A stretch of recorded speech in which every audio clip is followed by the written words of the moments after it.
C'est un réel plaisir de vous savoir si nombreux de nous suivre de partout dans le monde. Messieurs et dames, bienvenue dans cet entretien. Aujourd'hui, je reçois pour vous Monsieur Serge Mukendi. Il est acteur politique et chargé de la communication du parti politique Leadership et Gouvernance pour les développements de Augustin Matata Mponi. Et aujourd'hui, le président Tshisekedi dort. Il a eu de ministères, il a remanié Sama 1, Sama 2, aujourd'hui on a Soumina, mais pour quel SMIC? Il n'en a pas prononcé. Mais comment vous voulez que la vie économique respire si les aspects qui doivent alimenter les secteurs économiques ne sont pas pris en compte? Donc économiquement, on est par terre. Nous sommes allés voter, on n'a pas trouvé nos noms sur les listes des votants. Nous sommes allés voter, on n'a pas retrouvé de l'électricité parce que le groupe électrogène était en panne. Dans l'histoire de la République démocratique du Congo, depuis son indépendance, c'est la première fois que les élections ont pris plus des jours, et cela en violation de la Constitution de la République. Et ça, ce n'est pas l'image que l'opposition donne du pouvoir, c'est ce que l'opposition a organisé. Nous ne faisons que dire ce qu'ils ont fait. Dans des pays normaux, pour ceux-là qui ont vécu un peu même un instant en dehors de la République démocratique du Congo, les gens savent que ce n'est pas les politiques qui amènent la population dans la rue. C'est la population qui va dans la rue et elle s'est fait appuyer par des acteurs politiques. Vous voulez le mouvement populaire? Et c'est ça qui se passe pas au Congo. Je vais vous montrer un fait plus grave. C'est que pendant quelques instants, le drapeau de la République démocratique du Congo était en bas et il y avait un autre drapeau au palais du peuple. Ça, c'est plus grave. Allez voir ceux-là qui sont juristes, ils vous diront ce que ça veut dire. Automatiquement, nous avions pendant un instant perdu la République démocratique du Congo. Ça, c'est grave. Et on ne doit pas sourire, on ne doit pas blaguer sur des sujets comme ça. 2 ou 3 points de démarcation, il n'y a pas photo. Il n'y a pas photo dans un sens où on a un monsieur Kabila qui prend le pouvoir en 2006. Il a hérité d'un pays post-conflit. Vous le savez. En 2001. En 2001 plutôt, il a hérité d'un pays post-conflit, un pays qui n'avait pas d'institution, qui n'avait pas d'armée. Rien n'était organisé au Congo. À la différence de M. Tshisekedi, c'est pas moi, c'est lui qui l'a dit, madame est témoin. Elle sait ce jour-là, il a dit que j'ai trouvé un pays avec une armée organisée. C'est lui qui trouve un pays sans armée, il sécurise quand même le pays. C'est lui qui trouve une armée organisée, incapable de sécuriser le pays. Ça, c'est un premier aspect. Kabila vient, il trouve le pays qui n'avait pas de texte. On n'avait pas de constitution. Il nous laisse une constitution. À l'autre, on donne la constitution, il la viole. Deuxième aspect. Troisième aspect. Monsieur Kabila entre au pouvoir. Je me souviens à l'époque, la République démocratique du Congo était dépendante des entreprises de l'État, entre autres dans les Katanga, on connaissait que la Gécamine. Quelle autre entreprise il y avait à Lubumbashi? Je ne connais pas. Monsieur Kabila entre, il privatise les secteurs de mines. Et on nous crée tout ce que nous connaissons comme entreprise. Kolwezi, c'était un village. Avec les entreprises que monsieur Kabila apporte, aujourd'hui on parle de la ville de Kolwezi. Si madame Fifi Masuka a un jet privé aujourd'hui, je l'ai vu, j'ai été témoin, c'est parce qu'au moins monsieur Kabila a laissé les entreprises à Kolwezi. Monsieur Tshisekedi entre au pays. Il nous promet des investisseurs. 5 ans après, combien d'entreprises? 0. Je ne connais pas. Deuxième aspect. Monsieur Kabila cinquième aspect. Cinquième aspect. J'y vais quand même. Il y en a de trop. C'est pour ça que je dis qu'il n'y a pas photo. On va reprendre un autre. On ne peut pas comparer. Monsieur Kabila prend quand même le pays. Après un coup d'État où on a tué un président, il réussit à stabiliser les institutions. Ça, il a réussi à faire. Et quelqu'un d'autre qui prend le pouvoir après une alternance pacifique. On a même chanté. J'ai vu des panneaux, on a écrit partout. Passation pacifique du pouvoir. Et après, qu'est-ce qu'on en fait? Tout est déstabilisé. Tout.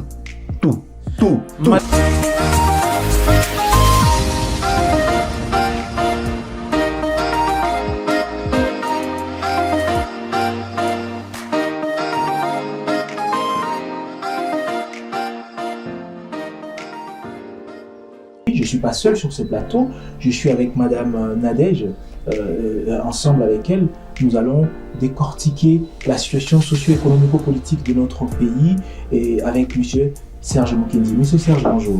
Bonjour.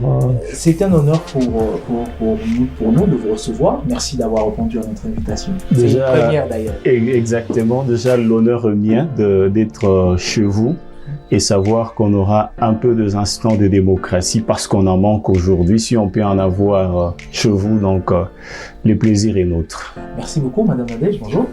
Bonjour, monsieur Aristote. Vous allez bien? Oui, ça va. C'est un honneur qu'on partage les bâtons ensemble avec vous. Madame Nadège, à vous, je pourrais vous laisser la première de commencer. Monsieur Serge, bonjour. Bonjour. C'est un plaisir de vous recevoir sur ces plateaux. Le sentiment, il est partagé. Alors, monsieur Serge Mukendi, vous êtes le porte-parole, plutôt, vous êtes acteur politique, porte-parole du parti Leadership et développement pour Vital Kamere. Kamere, monsieur Matata Mponyo. Alors, monsieur Serge Mukendi, pour ceux qui ne vous connaissent pas, qui est Serge Mukendi? Une petite présentation sur vous. Alors, si je dois me présenter, ça fait toujours pas beau de se présenter. Alors, je suis Serge Mukendi, je suis secrétaire exécutif en charge des communications au sein du LGD, Leadership et Gouvernance pour le Développement, parti cher à l'honorable et Premier ministre honoraire, le sénateur Augustin Matata Mponyo Mapon. Pour ceux-là qui me connaissent dans d'autres casquettes, je suis aussi le président fondateur du mouvement New Deal pour la République. Donc, pour ce qui concerne les aspects politiques, je préfère que l'on mette le point par là.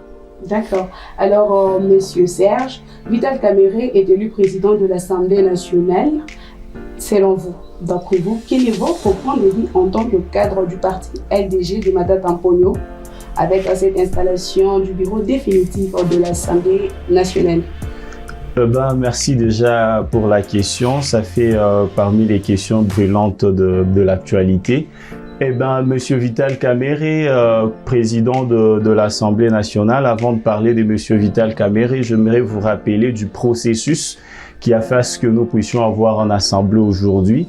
Ce sont des processus électoraux assez chaotiques, décriés par tout le monde, dont la légitimité de député aujourd'hui est remise en cause. Ce n'est que la continuité de ce qu'a été les débuts.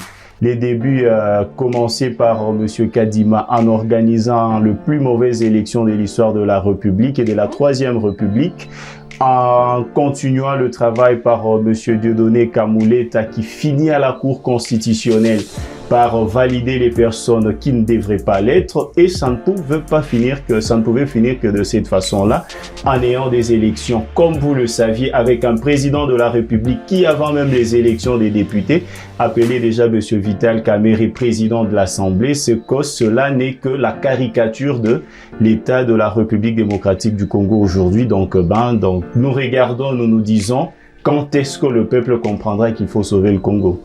Donc, selon vous, ces élections, l'élection de Vital Kamere comme étant président de l'Assemblée nationale, c'est une mise en scène parce que ces postes étaient déjà là pour lui? Pas une mise en scène, madame. La théâtralisation de la vie politique du Congo a commencé déjà aux élections. Quand on organise mal les élections, on a les mauvais acteurs qui sont là où ils ne devaient pas être, et ceux-là qui devaient être à l'Assemblée, ils ne sont pas à l'Assemblée. Il ne faut pas vous attendre au miel après. C'est les épines que vous êtes en train d'arroser, et c'est ça que nous allons vivre. Quant à la personne de M. Vital Kamere, c'est un chevronné de la politique congolaise. Il l'a prouvé, il a donné de leçons au président Tshisekedi, parce que quand le gouvernement Sama Lukonde avait refusé de démissionner et a accepté de fonctionner dans la violation flagrante de la Constitution, M. Kamere a remis les points en déposant sa démission. Donc c'est quelqu'un qui personnellement je donne du crédit, je n'engage pas le parti, c'est moi qui donne du crédit à M. Vital Kamere. Mais bon, quoi qu'il soit bon, il faut savoir que les bonnes institutions sont gérées par les bonnes personnes. Quand on n'a pas les bonnes personnes, on n'aura pas des bonnes institutions. Et c'est comme ça qu'on ne donne pas du crédit à tout ce qui va suivre après. Alors, monsieur Aristote Béa, vous avez entendu ce que monsieur Serge vient de dire. Alors, selon vous, qu'est-ce que vous pouvez poser une question, monsieur Serge Béa? Monsieur Serge Mukendi. Alors, monsieur Serge, moi personnellement, j'aimerais avoir un éclaircissement de votre part. Est-ce que c'est pas parce que vous ne vous êtes pas retrouvé dans ces gouvernements? Est-ce que c'est pas parce que vous avez presque la quasi-totalité de vos candidats députés provinciaux comme nationaux n'ont pas été élus que vous tenez ces discours-là? Eh bien, je tiens ce discours déjà parce que je ne suis pas le premier. La première personne, c'est les personnes qui sont allées voter. Je pense que ça pouvait être le cas pour Madame Nadé, ça pouvait être votre cas. Nous sommes allés voter, on n'a pas trouvé nos noms sur les listes des votants.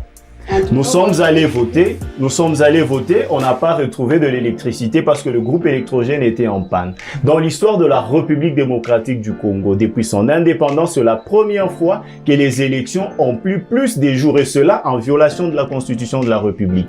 Et ça, ce n'est pas l'image que l'opposition donne du pouvoir, c'est ce que l'opposition a organisé. Nous ne faisons que dire ce qu'ils ont fait. Et il ne faut pas dire que c'est parce que nous ne sommes pas dans le gouvernement. Je pense que notre position d'opposants, nous l'avions avant les élections et nous les conservons jusqu'à aujourd'hui. Nous sommes un parti de l'opposition et on ne conjonctionne pas avec le pouvoir qui exerce. C'est bien. Donc nous ne croyons pas au pouvoir de M. Tshisekedi, nous ne croyons pas en sa légitimité, nous ne croyons pas en sa capacité à mener à bon le train qui est la République démocratique du Congo. Une belle allocution, mais qui va en contradiction avec ce que vous faites en pratique. Le LGD, pas vous, pas la personne de Serge Mukendi, mais la personne morale de LGD qui est votre parti politique. Okay. Ce dernier est représenté par Augustin Matata Mponyo qui est votre président national et autorité morale.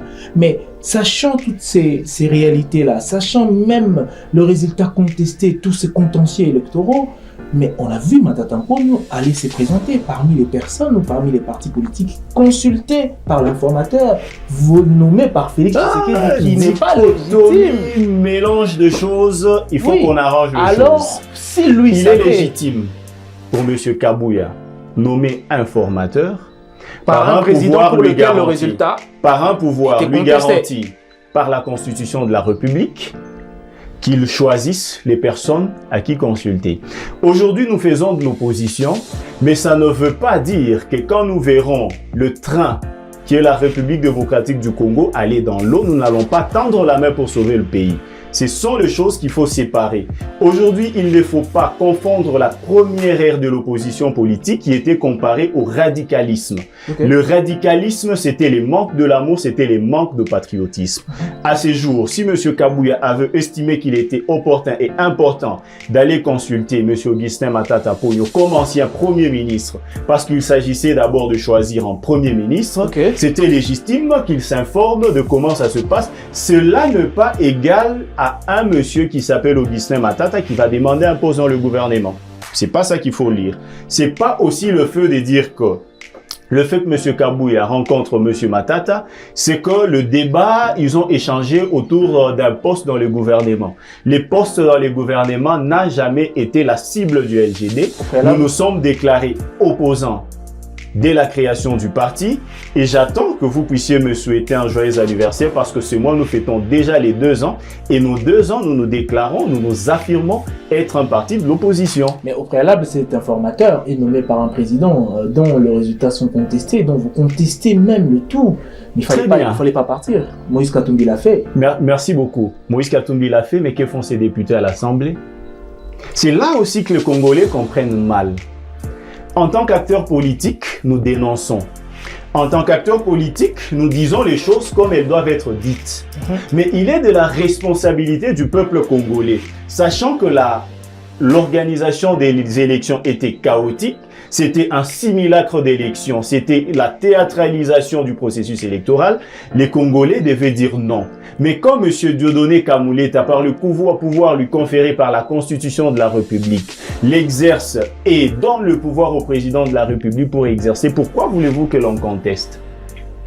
Nous sommes respectueux des textes.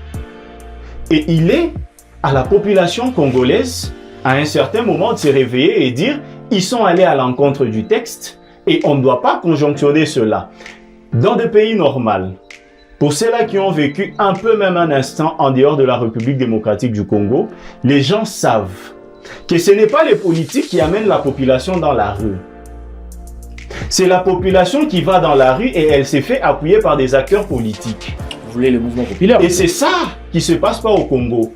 Au Congo, on essaye d'inverser la tendance. Vous attendez que M. Katumbi, que M. Fayoul, que M. Matata entrent dans la rue pour que vous soyez derrière. Mais est-ce que Matata ne vous a pas dit que les élections étaient chaotiques? Qu'est-ce que vous avez fait? Est-ce que les LGD ne vous a pas fait comprendre que La constitution aujourd'hui de l'Assemblée nationale, elle est issue d'un processus qui n'a pas respecté les normes. Est-ce qu'on ne l'a pas fait? On a fait notre rôle en tant que politique. On vous a alerté. Mais qu'est-ce que vous avez fait? Vous avez conjonctionné. Vous avez accepté. Aujourd'hui, la population congolaise, je m'excuse, doit être conséquente. Elle doit comprendre qu'elle est en train de vivre la passivité de ses actions. Elle est passive et les acteurs politiques en profitent. Mais M. Serge Mukendi, là je vous entends faire appel à des soulèvements populaires, que la population puisse prendre les choses en main. Mais attendez, et d'autres diront que cette notion ne doit pas venir de vous. Vous aviez géré ces pays avant Félix Tshisekedi. Vous supportiez mal que la population soit sur la route. On dit que votre régime était un régime dictatorial où on n'hésitait pas de tirer sur les paisibles citoyens qui protestaient, contestaient à main nue. J'ai beau entendu ces discours. Eh ben, les résultats, c'est que M. Kabila n'a pas violé la Constitution, il est parti. Félix non plus. Disons félicitations au peuple. C'est ça que nous attendons. En tant que dirigeants, nous exerçons. Mais qui nous contrecarre, qui nous montre les erreurs de notre gestion? C'est la population.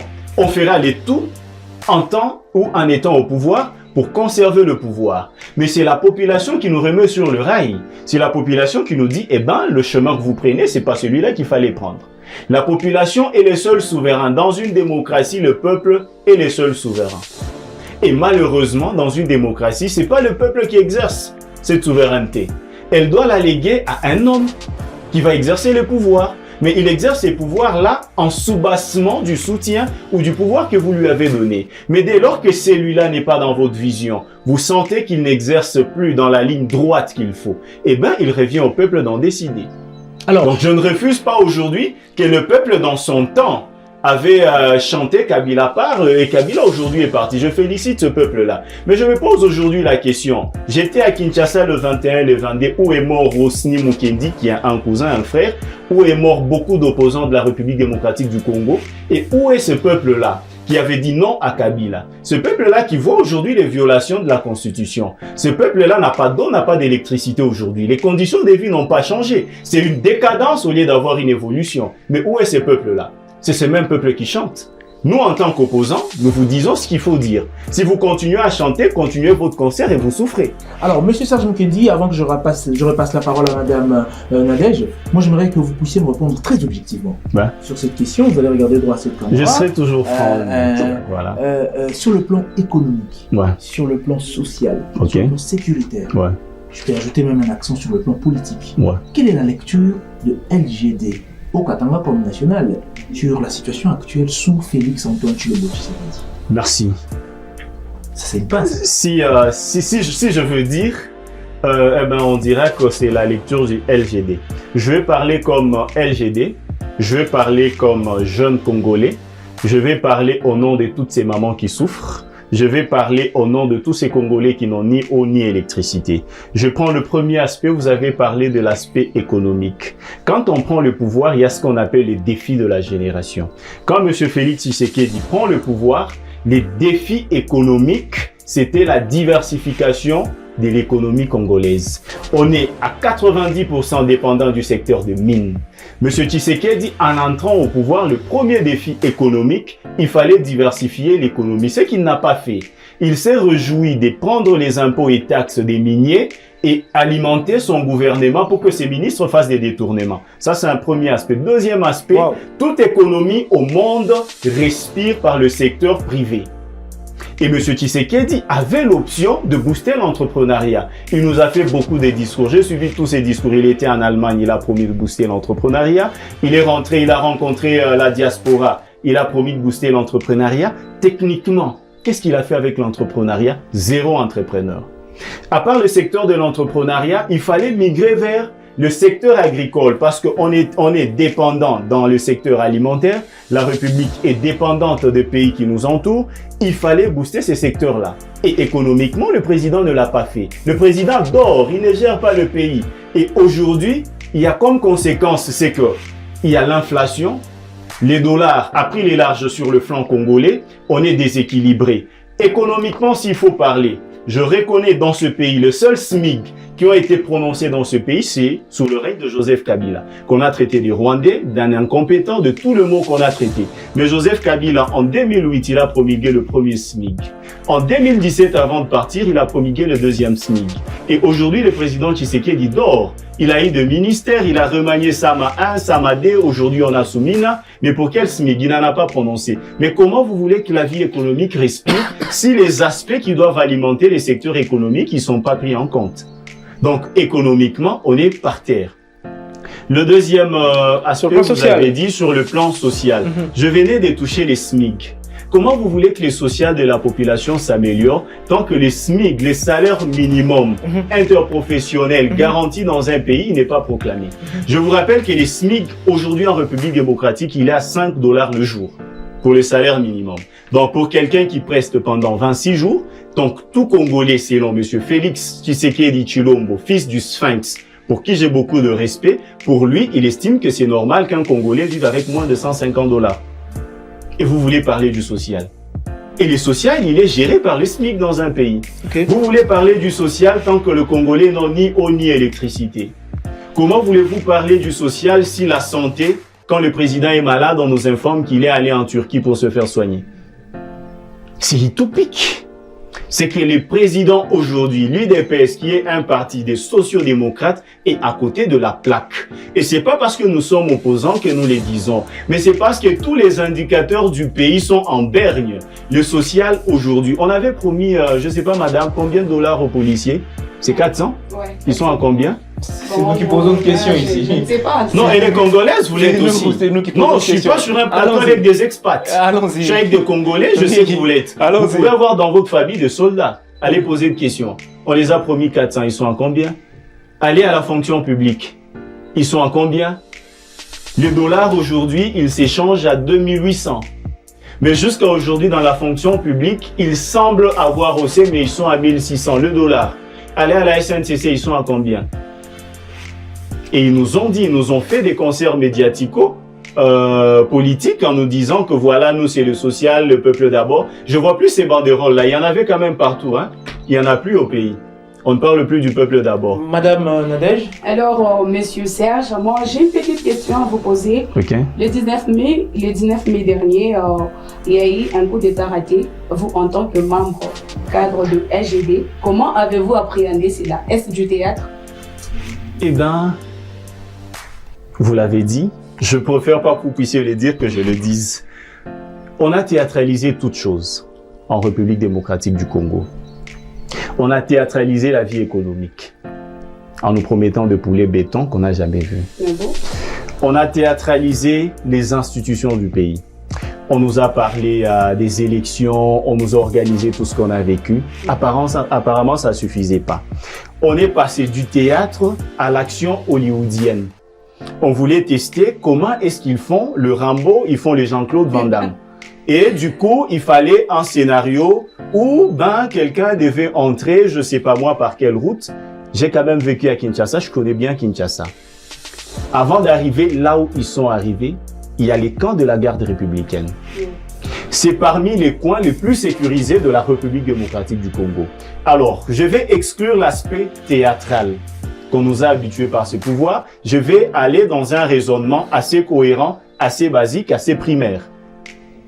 On nous dit qu'il y a eu tentative de coup d'État. Mais quand on parle des tentatives de coup d'État, c'est qui la cible? C'est les présidents de la République. Mais qu'est-ce qu'ils sont allés faire chez Kambere? Qu'est-ce qu'ils sont allés faire chez Jean-Pierre Bemba?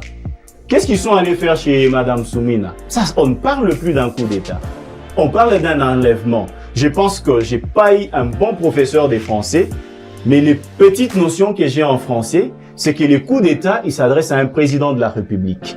Et quand on attaque un ministre, quand on attaque un député national, ça s'appelle pas un coup d'État, ça s'appelle une tentative d'enlèvement. Je vais continuer, madame. Il y a eu des morts d'hommes, pas dans la maison du Vital Kamerhe, et plutôt il y a eu aussi des morts d'hommes au palais de la Nation. Vous semblez vous arrêter seulement par les faits qu'il y a eu mort d'hommes.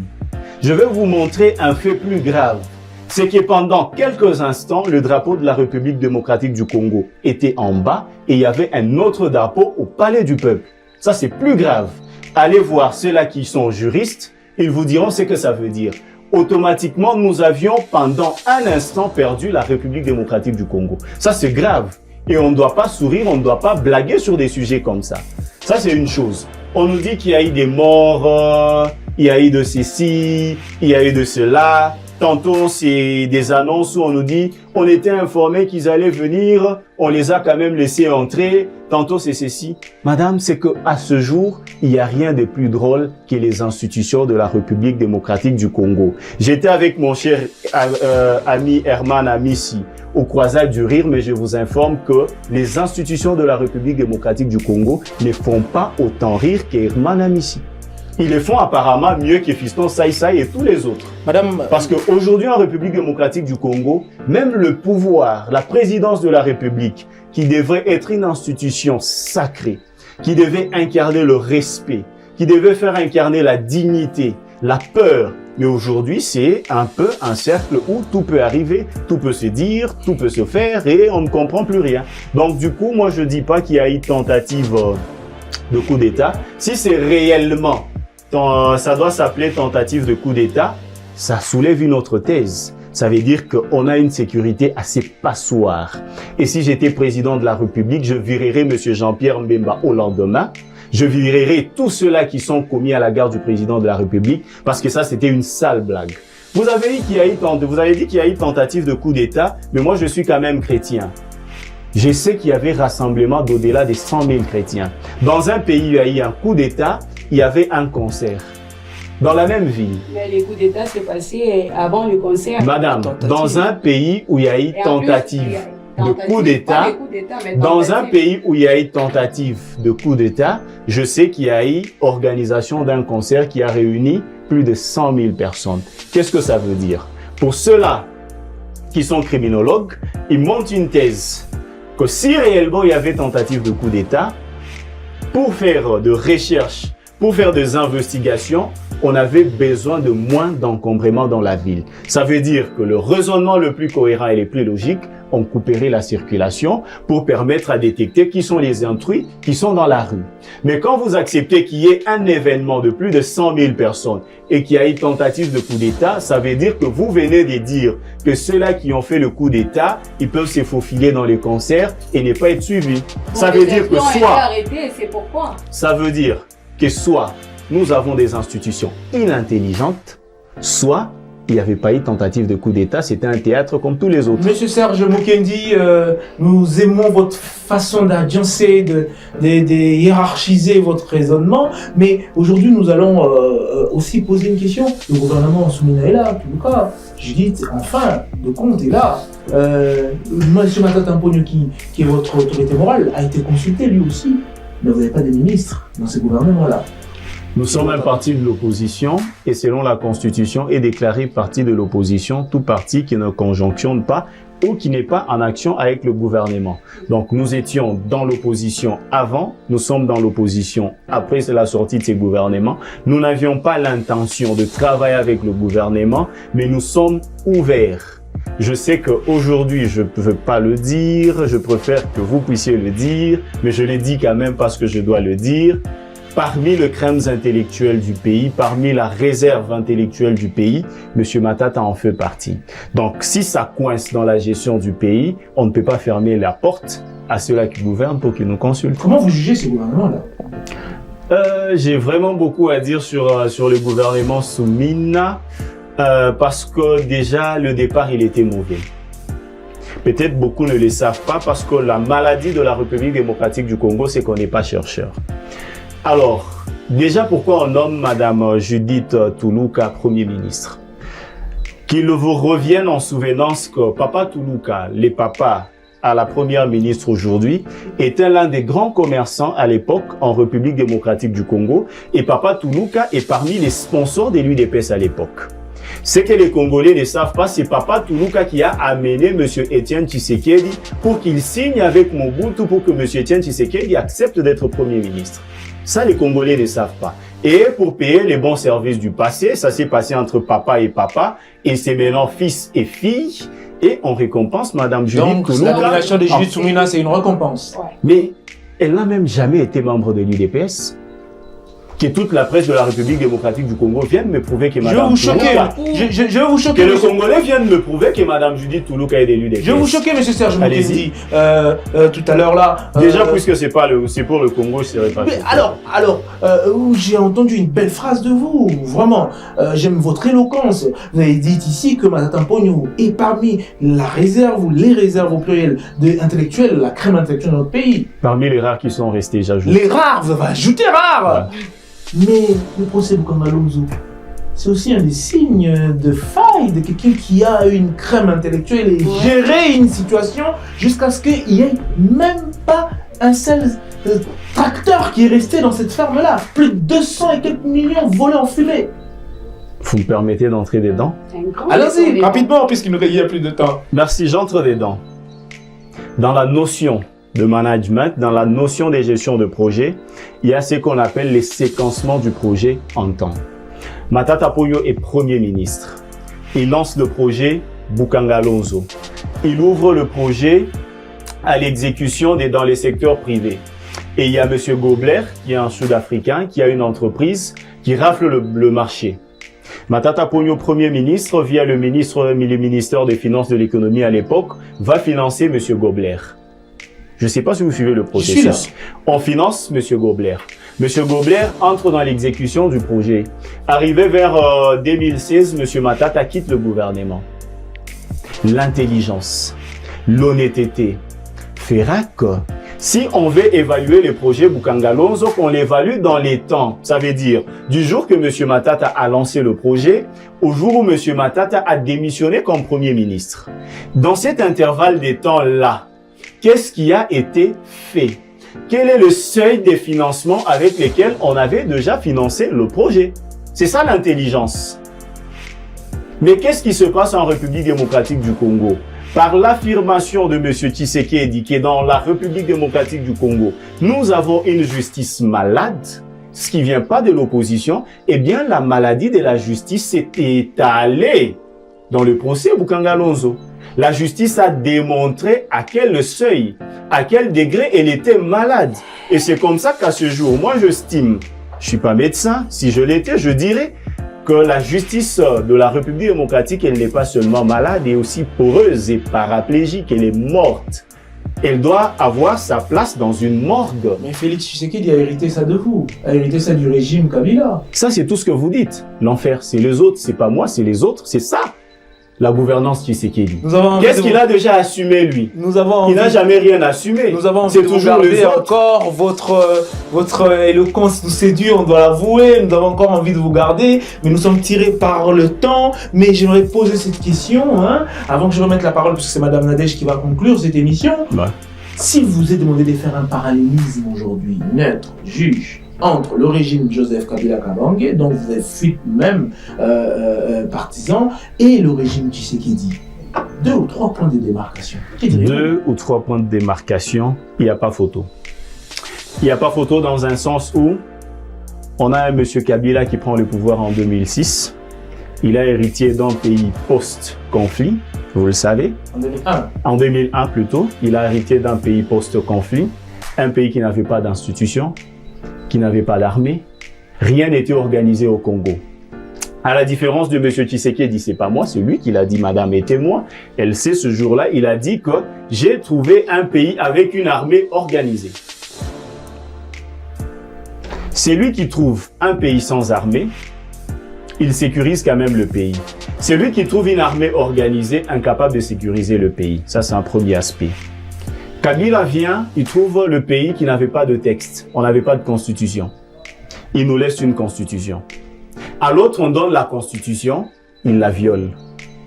Deuxième aspect. Troisième aspect. Monsieur Kabila entre au pouvoir. Je me souviens à l'époque, la République démocratique du Congo était dépendante des entreprises de l'État, entre autres dans les Katanga, on connaissait que la Gécamine. Quelle autre entreprise il y avait à Lubumbashi? Je ne connais pas. Monsieur Kabila entre, il privatise les secteurs de mines. Et on nous crée tout ce que nous connaissons comme entreprise. Kolwezi, c'était un village. Avec les entreprises que M. Kabila apporte, aujourd'hui on parle de la ville de Kolwezi. Si Mme Fifi Masuka a un jet privé aujourd'hui, je l'ai vu, j'ai été témoin. C'est parce qu'au moins, M. Kabila a laissé les entreprises à Kolwezi. M. Tshisekedi entre au pays. Il nous promet des investisseurs. 5 ans après, combien d'entreprises? 0. Je connais pas. Deuxième aspect. Monsieur Kabila, cinquième aspect. Cinquième aspect. J'y vais quand même. Il y en a de trop. C'est pour ça que je dis qu'il n'y a pas photo. On va vous reprendre à un autre. On ne peut pas comparer. Monsieur Kabila prend quand même le pays. Après un coup d'État où on a tué un président, il réussit à stabiliser les institutions.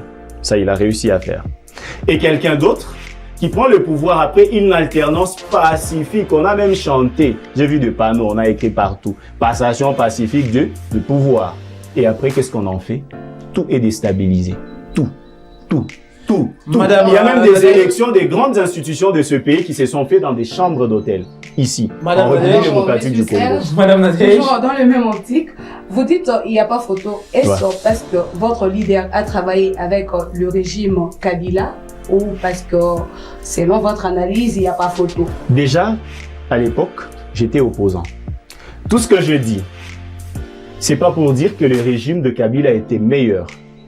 Je reste constant en moi-même. J'ai été opposant du régime Kabila. J'ai traité de tous les mots le régime Kabila. Et aujourd'hui, c'est Félix Tshisekedi qui commence à nous prouver que Kabila était quand même meilleur. Je suis parmi de ceux-là qui ont traité les régimes Kabila de médiocres. Mais puisque vous avez quand même cité le sénateur Augustin Matata Ponyo, honoraire Premier ministre et aujourd'hui député national, pour qui j'ai beaucoup d'estime et de respect, il n'est pas mon Dieu, il est mon autorité de référence. La République démocratique du Congo a connu la croissance économique la plus meilleure. Des 7,4%, c'est sous le régime du sénateur Augustin Matata Ponyo Mapon, malgré que la croissance générale de l'Afrique à l'époque était de 3,4%. Ça veut dire qu'indépendamment de la décadence du système économique africain, la République démocratique du Congo avait réussi à se tailler une part dans la croissance.